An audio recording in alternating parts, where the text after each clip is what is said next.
Ini bicara tentang inspirasi atau pengilhaman Alkitab. Pengertian secara etimologi, istilah inspirasi atau ilham berasal dari bahasa Latin inspirare. Tapi kata ini sebenarnya tidak memberikan arti yang tepat atau arti yang lengkap begitu ya. Nah, kata Yunaninya yang dipakai dalam 2 Timotius 3 ayat 16 ke Ayub 32 ayat 8 yaitu theopneustos, itu lebih tepat digunakan.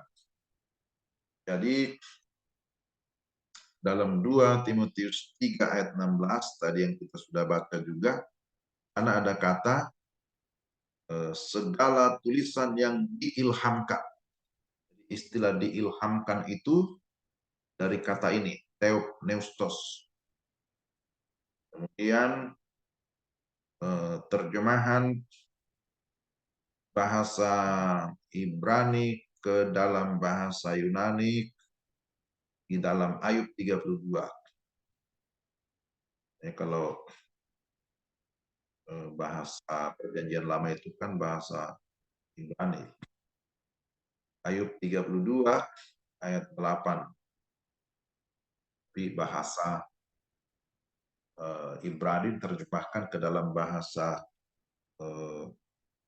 Yunani itu ada ya. Dan Septuaginta.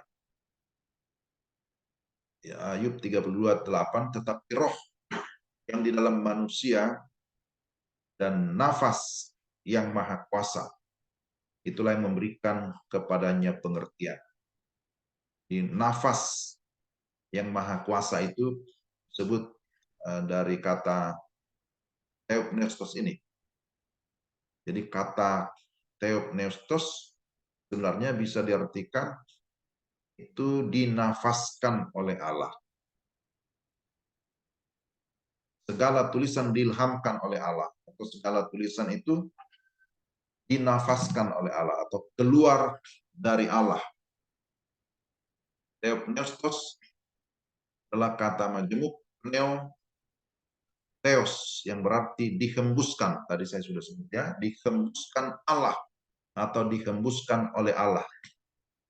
Jadi dalam kata ini jelas terlihat adanya penekanan pada faktor Allah dalam pekerjaan penulisan tersebut. Jadi 2 Timotius 3:16, segala tulisan, istilah atau ungkapan segala tulisan dalam terjemahan bahasa Inggris disebut sacred writing. Artinya tulisan-tulisan itu adalah tulisan-tulisan suci ya, yang diilhamkan theopneustos Allah, itu bermanfaat untuk mengajar, untuk menyatakan kesalahan, untuk memperbaiki kelakuan, dan untuk mendidik orang dalam kebenaran. Jadi kalau dalam terjemahan bahasa Indonesia disebutkan di sana segala tulisan yang diilhamkan oleh Allah. Sebenarnya yang lebih tepat, segala tulisan diilhamkan oleh Allah. Kalau menurut tata bahasa dari bahasa aslinya. Jadi lebih tepat terjemahannya, segala tulisan diilhamkan oleh Allah. Jadi bukan segala tulisan yang diilhamkan, tapi segala tulisan memang diilhamkan. Artinya segala tulisan itu dinafaskan atau keluar dari Allah. Karena berasal dari Allah, sehingga firman itu menjadi hidup, artinya berkuasa. Jadi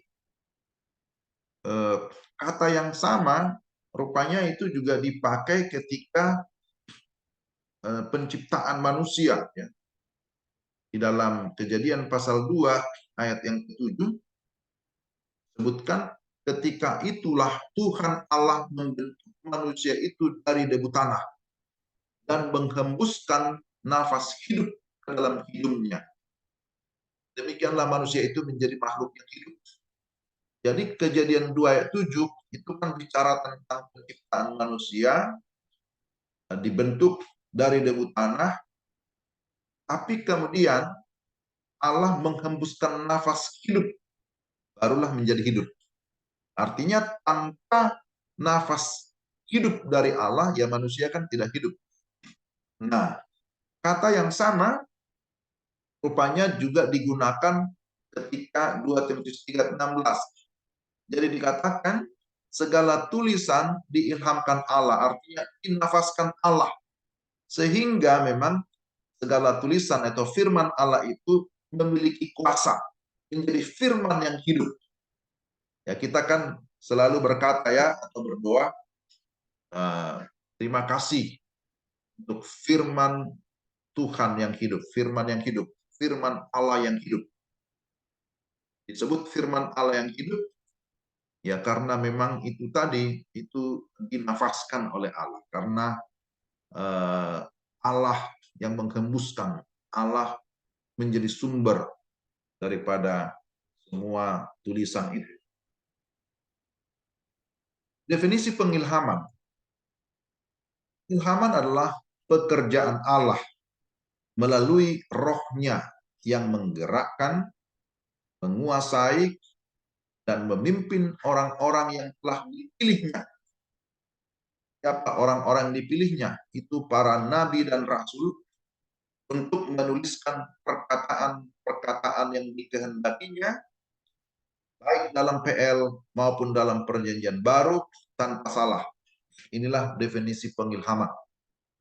Jadi pengilhaman itu adalah pekerjaan Allah melalui rohnya, menggerakkan, menguasai, memimpin orang-orang yang dipilihnya, para nabi dan rasul, atau para penulis kitab-kitab untuk menuliskan perkataan-perkataan yang dikehendakinya dalam Alkitab tanpa salah. Jadi karena semua tulisan itu diilhamkan Allah, maka kita menyatakan ya Alkitab itu tanpa salah. Jadi kita mengakui yang namanya ineransi Alkitab. Nanti kita juga akan membahas tentang sifat-sifat Alkitab. Alkitab itu tidak mungkin salah. Yang bisa salah itu adalah salah penyalinan, salah penerjemahan, salah penafsiran. Itu bisa terjadi kan? Salah tulis, salah terjemahkan, itu bisa. Tetapi pada dirinya, ya Alkitab tidak mungkin salah. Karena Allah tidak mungkin salah. Kalau dia salah, berarti kan bukan Allah namanya. Nah, Allah itu identik dengan kebenaran, bukan hanya identik, dialah kebenaran. Hubungan antara penyataan atau wahyu atau revelation dengan inspirasi atau pengilhaman. Dalam penyataan, Allah mengkomunikasikan kebenaran-kebenarannya kepada manusia yang dipilihnya secara vertikal. Tetapi dalam inspirasi atau dalam penyataan, dalam pengilhaman, pakai pengilhaman juga ya, dalam pengilhaman, supaya ada bedanya. Kadang kata inspirasi juga dipakai oleh orang-orang dunia ini kan, jalan-jalan ke pantai untuk dapat inspirasi, membuat lagu gitu ya, inspirasi untuk bikin puisi. Ya, tapi yang kita maksudkan di sini adalah pengilhaman. Hanya memang dalam bahasa Inggris disebut inspiration, sehingga kadang diterjemahkan inspirasi bahasa Indonesia. Di dalam Alkitab kita dipakai adalah kata pengilhaman. Dalam pengilhaman, Allah menuntun orang-orang yang dipilihnya untuk menuliskan penyataan Allah dalam bahasa yang bisa dimengerti. Itulah bahasa Ibrani untuk perjanjian lama, bahasa Yunani untuk perjanjian baru oleh manusia yang lain. Jadi maksudnya penyataan itu atau wahyu itu adalah komunikasi secara vertikal antara Allah dengan manusia yang dipilihnya itu para nabi dan rasul. Karena kita juga akan mengakui bahwa Alkitab itu adalah wahyu Tuhan, kan? Nah, kepada siapa diwahyukan? Kepada para penulis. Wahyu secara vertikal. Tetapi kemudian wahyu itu atau penyataan itu kemudian dituliskan melalui proses pengilhaman. Jadi pengilhaman itu diberikan dalam rangka penulisan kitab suci. Nanti kalau masuk kepada bagaimana kita mengerti kitab suci, itu bukan pengilhaman lagi namanya. Itu sudah disebut sebagai pencerahan atau iluminasi. Nah, jadi ini adalah semacam apa ya, kalau disebut tahapan, tapi ya pemahaman lah bahwa wahyu itu diberikan secara vertikal ya dari Allah kepada para penulis ini. Tapi bagaimana mereka menuliskan? Nah, disitulah ada pengilhaman atau ada tuntunan dari Roh Kudus sehingga mereka bisa menuliskan dalam bahasa manusia, ya, sehingga dimengerti oleh manusia, sehingga ditulis dalam bahasa manusia yang populer pada zamannya. Itu bahasa Ibrani, bahasa Yunani. Jadi doktrin inspirasi atau pengilhaman, harus akan di sini, pengilhaman atau inspirasi membicarakan tentang bagaimana penyataan Allah dituliskan menjadi Alkitab. Kegiatan penulisan penyataan Allah ini menjadi sangat penting. Artinya karena berhubungan langsung dengan masalah keautentikan dan ketidakbersalahan isinya. Jadi kalau kita bicara Alkitab ini ditulis tapi tanpa menerima pengilhaman, itu tadi akhirnya menjadi buku biasa saja. Orang bilang ya itu catatan kuno, buku biasa, karena tidak menerima yang namanya pengilhaman. Tapi ketika menerima pengilhaman ya secara verbal begitu ya, nanti juga kita lihat jenis-jenis pengilhaman, maka kita juga mempercayai keautentikan dan juga ketidakbersalahan isi Alkitab. Dengan mempercayai bahwa Allah sendirilah yang memilih dan memimpin orang-orang tertentu untuk menuliskan kenyataannya menjadi Alkitab, maka akan terjamin bahwa isinya tidak mungkin salah. Dengan demikian, tidak sulit bagi orang Kristen untuk menerima otoritas Alkitab sebagai kitab yang berperan mutlak memberikan pedoman iman dan kehidupan. Artinya kalau kita menerima pertama Alkitab sebagai penyataan Allah, kedua Alkitab sebagai pengilhaman Allah, maka kita tidak akan sulit berkata bahwa Alkitab itu memang berotoritas. Otoritas atau kuasa daripada Alkitab itu terletak pada Allah yang menjadi sumber atau menjadi pengarang utama daripada Alkitab itu. Dengan mempercayai bahwa Allah lah yang menginspirasikan seluruh isi Alkitab, maka akan terjamin pula keabsahan dan juga kesatuan kanon Alkitab itu. Karena berarti seluruh tulisan itu berasal dari satu sumber, yaitu Allah.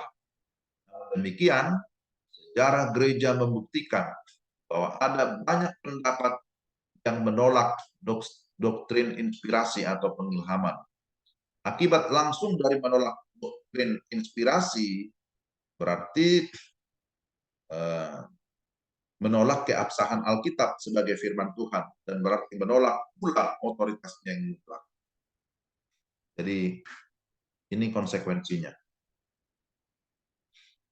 Nah, sekarang kita lihat bukti-bukti inspirasi. Adanya pernyataan-pernyataan yang di luar kemampuan berpikir manusia ya. Misalnya tentang dosa, tentang manusia, tentang keselamatan, tentang Allah, ya, tentang Tritunggal. Kalau ini bukan berdasarkan pengilhaman Allah, waduh, Saya kira manusia tidak mungkin bisa mencatat begitu detail ya, misalnya tentang ciptaan, tentang dosa, tentang manusia. Mana ya mau mencatat itu semua? Karena itu di luar daripada kemampuan berpikir kita. Tetapi karena adanya pengilhaman, maka itu sangat dimungkinkan. Apalagi berikut ini yang kedua, adanya pernyataan-pernyataan bersifat nubuatan. Dan yang sekarang sudah sebagian sudah terjadi yang tidak mungkin muncul dari pikiran manusia. Kalau kita membaca perjanjian lama, nubuatan itu bukan hanya dari satu orang kan, tapi dari banyak orang, dari nabi-nabi. Dan mereka bernubuat di tempat yang berbeda, di tahun yang berbeda, tapi kok bisa menunjuk kepada satu pribadi.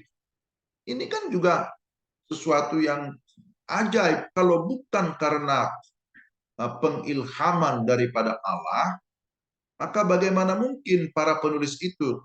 Mereka tidak saling kenal dulunya, tidak pernah ketemu karena beda tempat, beda zaman. Tapi kok bisa isinya nubuatannya menunjuk kepada orang yang sama, pribadi yang sama. Misalnya tentang nubuat kelahiran Yesus sebagai Mesias. Nah ini kan menjadi bukti-bukti yang agung ya, bukti-bukti yang luar biasa menyatakan tentang pengilhaman Allah itu sendiri. Berikutnya adanya pernyataan-pernyataan yang bersifat sejarah yang jauh di luar pengetahuan manusia, misalnya tentang kejadian penciptaan. Saya penciptaan itu begitu rapi, begitu teratur dan sistematis. Ya. Kalau itu hanya rekayasa atau tulisan manusia, nggak mungkin bisa begitu detail. Adanya pernyataan-pernyataan yang mempunyai kuasa, yang mengubahkan hidup manusia. Ini lagi ya, dari zaman ke zaman. Orang yang begitu bobrok, orang yang paling berdosa, ya kita juga termasuk orang paling berdosa, akhirnya bisa berubah oleh karena firman. Kalau firman itu tidak berkuasa, kalau bukan berasal dari Tuhan, tidak mungkin mengubahkan hidup manusia dari zaman ke zaman, dan itu terus terjadi. Dan banyak testimoni, kesaksian berkaitan dengan pertobatan, bagaimana firman yang mengubahkan hidupnya dan seterusnya. Itu sering kita dengar, banyak kita baca dan kesaksian seperti itu. Adanya pernyataan-pernyataan yang berisi ajaran moral yang sangat tinggi, yang juga diakui oleh agama-agama lain. Nah, misalnya tentang kitab-kitab Amsal, misalnya tentang pengajaran Yesus di bukit, khotbah di bukit, itu kan bukan hanya kita yang mengakui itu, agama-agama lain juga mengakui kan, bagaimana pengajaran-pengajaran moral yang sangat tinggi. Ya. Adanya kesatuan tema dan isi dari seluruh Alkitab, meskipun ditulis oleh penulis-penulis yang berbeda, ya latar belakang dan hidup pada zaman yang sangat berbeda, tapi kesatuan tema itu dari perjanjian lama sampai kepada perjanjian baru itu jelas gitu. Ditulis, Alkitab itu ditulis sekitar kurun waktu 1.500 tahun. Wah, ditulis oleh paling sedikit 40 penulis yang berbeda-beda. Latar belakang yang berbeda. Ada petani, ada apalagi nelayan, ada anak raja, ya macam-macam kan gitu ya. Beda-beda latar belakang. Tapi kok bisa ya menjadi satu kesatuan tema bicara tentang Kristus. Ini adalah sesuatu yang ajaib. Kalau bukan karena penyataan dan juga pengilhaman Allah, itu nggak mungkin sama sekali. Baru berikutnya, bukti kelanggengan Alkitab, meskipun sudah dilakukan usaha berkali-kali untuk memusnahkan. Mau dimusnahkan, mau dibakar, mau dihina, dan seterusnya ya. Di Alkitab masih tetap terdaftar sebagai buku terlaris di dunia, kan begitu ya. Buku yang paling terlaris, buku yang paling banyak dicetak ya di dunia. Tapi bukan semata-mata karena percetakan itu, tapi terutama karena isinya, karena Alkitab itu adalah firman. Itu adalah bukti-bukti yang bisa disebut sebagai bukti internal atau bukti eksternal ya, bukti dari dalam Alkitab, bukti juga dari luar yang bisa kita lihat di sini. Jadi kalau bukti dari dalam, doktrin inspirasi tidak hanya didukung oleh bukti dari luar, tapi juga pengajaran yang diberikan Alkitab itu sendiri.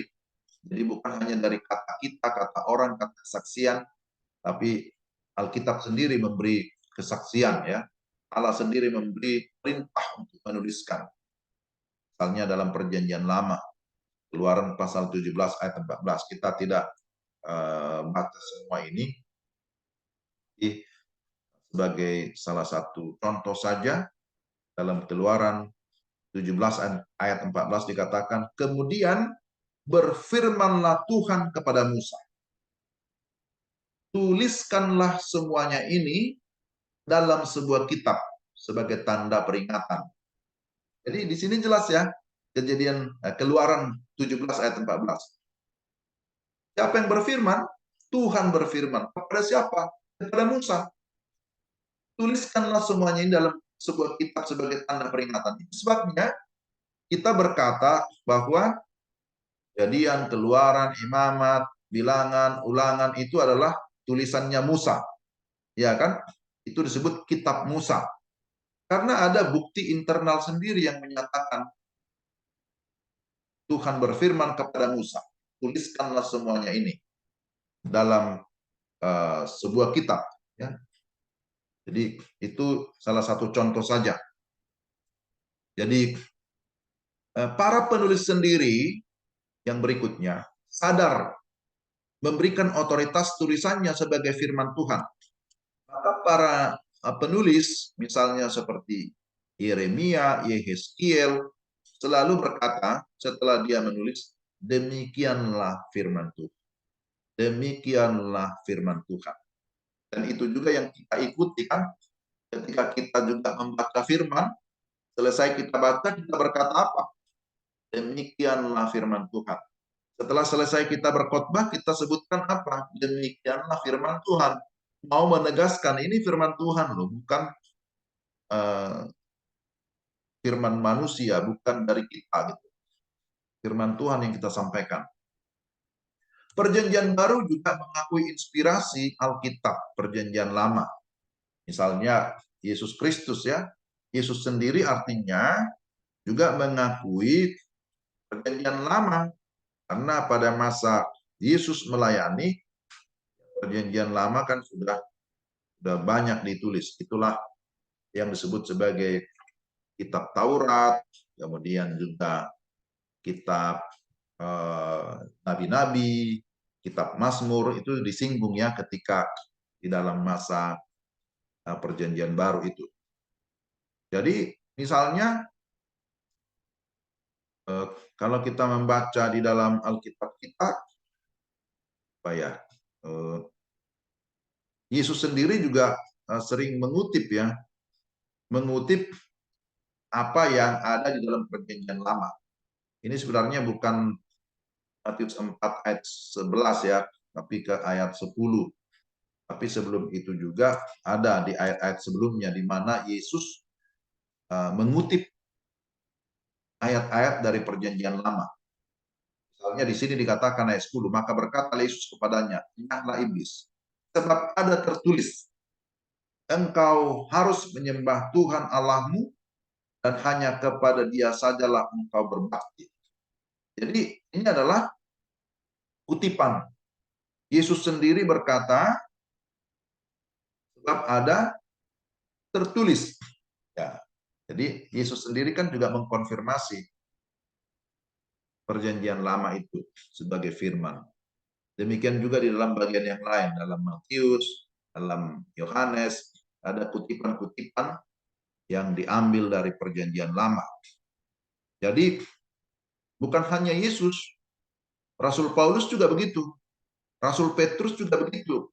Penulis kitab Ibrani juga mengutip banyak ayat-ayat dari Perjanjian Lama.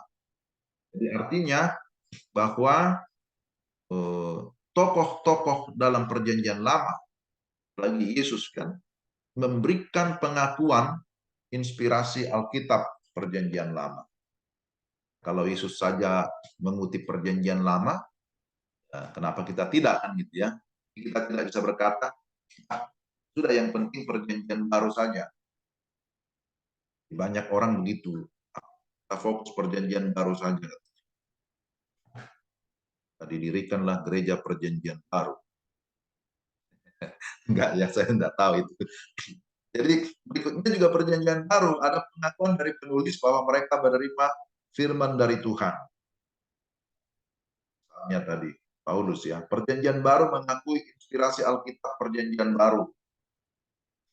Nih, data Alkitab, penyataan-penyataan Allah. Ini titik duanya. Yang diinspirasikan kepada penulis-penulis Alkitab itu berasal dari bermacam-macam bahan. Antara lain, ada bahan yang langsung dari Allah. Misalnya, ketika Musa berada di Gunung Sinai itu, kemudian Tuhan berfirman, lalu kemudian dituliskan di dalam loh batu, 2 loh batu. Kemudian selain itu, ya, yang lainnya bahan hasil penyelidikan, berkonsultasi dengan saksi mata, memakai saksi mata, kemudian menyelidiki, menyusun dalam buku dalam pimpinan Roh Kudus. Ada bahan-bahan nubuatan. Seperempat isi Alkitab adalah nubuat dan sebagian sudah digenapi. Ada juga bahan-bahan sejarah dicatat dengan teliti, halaman yang dicatat oleh penulis. Jadi ada bahan nubuatan, materi nubuatan, ada bahan atau materi sejarah. Teori-teori penulisan Alkitab. Ya, manusia adalah satu-satunya makhluk yang diciptakan oleh Allah dengan pikiran dan rasio. Maka pengilhaman itu ditujukan kepada manusia. Pada waktu manusia mulai membaca dan mempelajari Alkitab, maka tidak mungkin tidak mereka akan mulai berpikir dan memberi pertanyaan. Bahkan juga ada keraguan tentang dari mana asal Alkitab, bagaimana Alkitab ditulis, dan mengapa mereka harus mempercayainya. Maka di bawah ini ada beberapa teori yang muncul ya tentang teori-teori pengilhaman. Teori-teori ini macam-macam, tapi tidak semua kita terima. Ini hanya sebatas menambah pengetahuan kita. Ada namanya teori dikte atau disebut inspirasi mekanis. Ini adalah salah satu teori yang ekstrim yang mengatakan bahwa para penulis Alkitab itu hanyalah seperti mesin atau alat rekam. Mereka mendengar pernyataan dari Allah kemudian langsung menuliskannya kata demi kata persis seperti yang Tuhan katakan. Yang tidak melibatkan sama sekali baik kepribadian maupun pikiran para penulis itu. Saya kira ini tidak kita terima ya. Ketika Allah menginspirasikan atau mengilhamkan firman-Nya, itu tidak sama dengan mendiktekan. Ini tidak seperti seorang guru di depan kelas berkata kepada muridnya, ambil kertas, ambil pulpen, silakan dengar dan tuliskan kata demi kata. Kan tidak begitu ya. Jadi teori dikte memang muncul juga itu. Tetapi kalau kita menerima teori dikte itu sama saja menjadikan manusia sama dengan robot. Padahal Tuhan menciptakan manusia kan bukan robot, bukan mesin, tetapi memiliki namanya pengetahuan, memiliki hikmat, memiliki akal budi. Yang kedua disebut dengan teori penyesuaian atau inspirasi dinamis. Di sini dikatakan bahwa Allah menyesuaikan diri dengan keterbatasan para penulis. Itu sebabnya ada dijumpai beberapa kekilafan atau kesalahan. Jadi Kalau di atas ini ekstrimnya ekstrim kiri apa ya?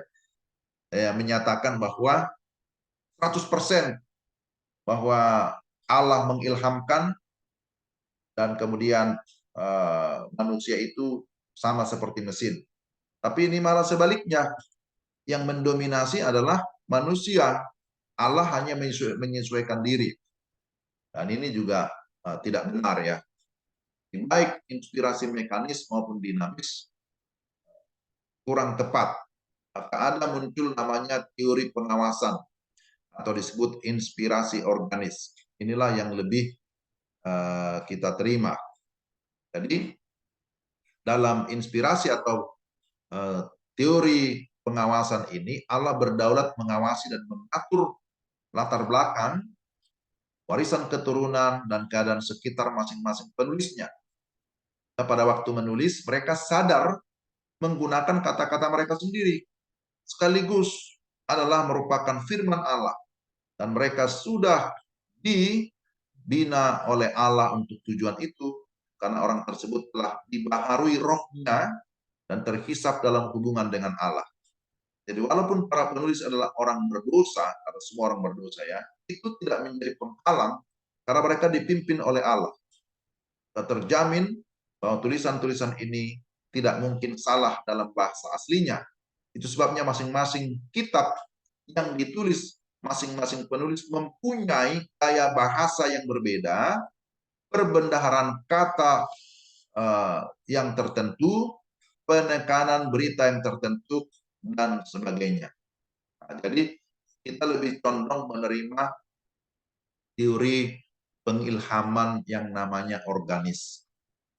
Tadi ada mekanis, menjadikan manusia kayak mesin, itu tentu tidak sesuai dengan teori penciptaan.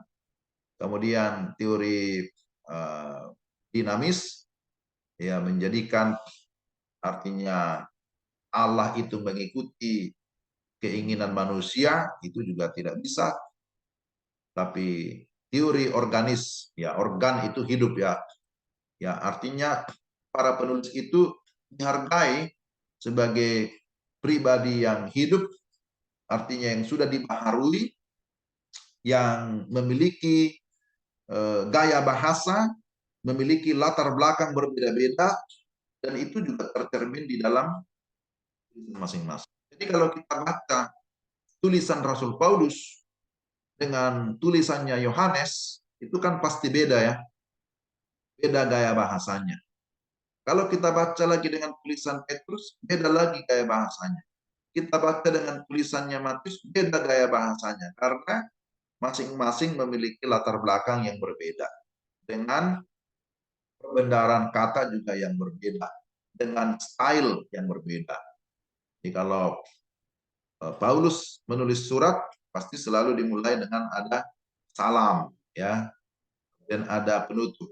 Memang dia seorang yang pintar, dia seorang yang terpelajar, yang pernah belajar tinggi gitu ya, sehingga memang lebih kelihatan gaya bahasanya juga begitu teratur.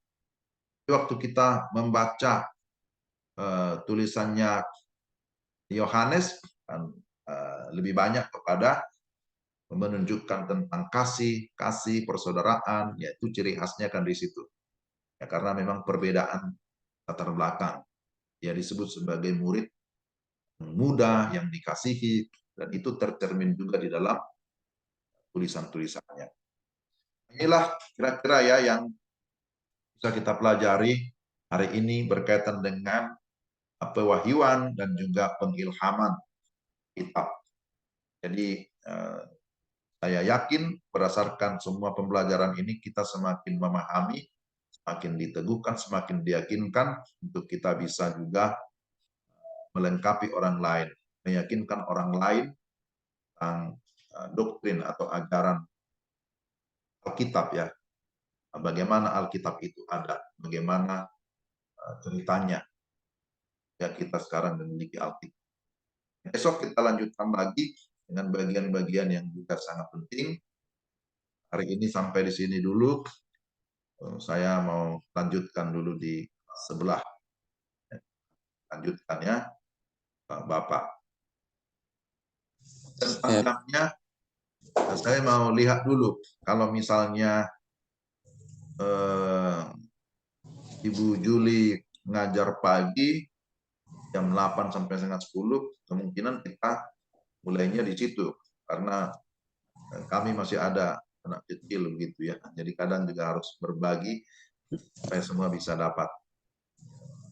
Itu ya, Pak Bapak. ya, Nanti saya kabari lagi jam berapa kita besok, tapi kita tetap siap saja ya ya, Pak. sampai selesai. Ya, itu untuk hari ini saya kira sudah cukup.